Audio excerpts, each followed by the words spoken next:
Two students at the University of Chicago, Nathan Freudenthal Leopold and Richard Albert Loeb, planned a kidnap and murder on May 21, 1924, in Chicago, Illinois, in the United States. They committed the murder, which was referred to at the time as the crime of the century, in an effort to demonstrate their superior intelligence and their belief that they were qualified to carry out a perfect crime without incurring any repercussions. They believed themselves to be Nietzschean Übermenschen. Friedrich Nietzsche's concept of beyond good and evil was misunderstood by them. Leopold and Loeb, who were respectively 19 and 18 at the time, decided that their ideal crime would be to kidnap and kill a younger adolescent. They planned for 7 months, arranging everything from the strategy for kidnapping to removal of the body. To obfuscate the actual nature of their crime and motive, they decided to make a ransom demand and devised an intricate plan for collecting it involving a long series of complex instructions to be communicated, one set at a time, by phone. They typed the final set of instructions involving the actual money drop in the form of a ransom note, using the typewriter stolen from the fraternity house. A chisel was purchased to knock their victim unconscious. They also purchased a length of rope. To make sure each of them was equally culpable in the murder, they planned to wrap it around their victim's neck and each pull on one end, strangling him to death. Robert Bobby Franks, the 14-year-old son of wealthy Chicago watch manufacturer Jacob Franks, was selected as the suitable victim after a lengthy search, largely based on the Harvard School for Boys in the Kenwood area, where Leopold had been educated. Bobby Franks was a neighbor across the street from Loeb who frequently played tennis at the Loeb residence. Leopold and Loeb put their arrangement into gear on the evening of May 21, 1924. Using a Willys night car that Leopold rented under the name Morton Ballard, they offered Franks a ride as he headed back home from school. Because his destination was less than 2 blocks away, the boy initially refused, but Loeb convinced him to get in the car to talk about a tennis racket he had been using. The exact succession of the events that followed stays in debate.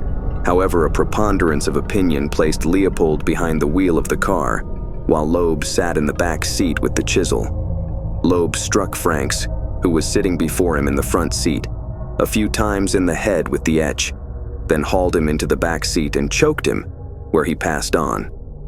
With the body on the floor of the back seat, out of view, the men headed to their predetermined dumping spot close to Wolf Lake in Hammond, Indiana, 25 miles south of Chicago. After sunset, they removed and disposed of Franks's clothes, then concealed the body in a culvert along the Pennsylvania Railroad tracks north of the lake. To cloud the body's identity, they poured hydrochloric acid on the face and privates to mask the way that he had been circumcised, as circumcision was uncommon among non-Jews in the U.S. at that point. When the two men got back to Chicago, word had already spread that Franks was missing.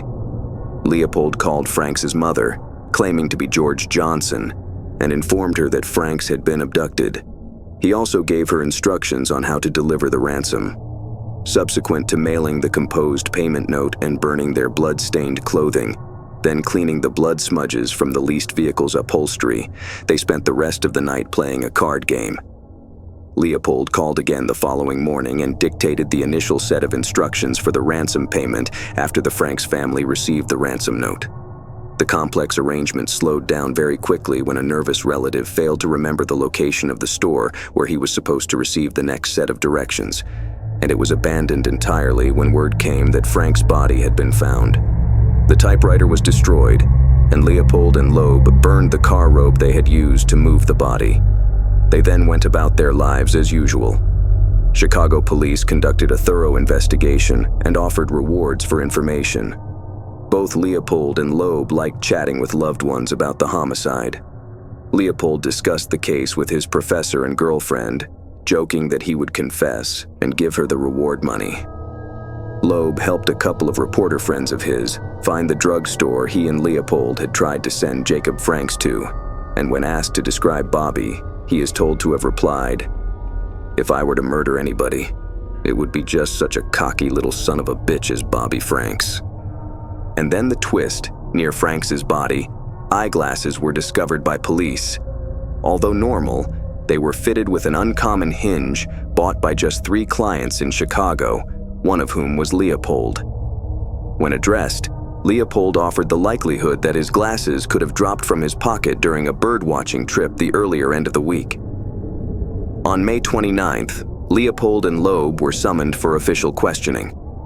They claimed that they had used Leopold's car to pick up 2 women in Chicago on the night of the murder, then dropped them off later near a golf course without knowing their last names. Their explanation was uncovered when Leopold's driver told the police that he was fixing Leopold's car on the day of the murder.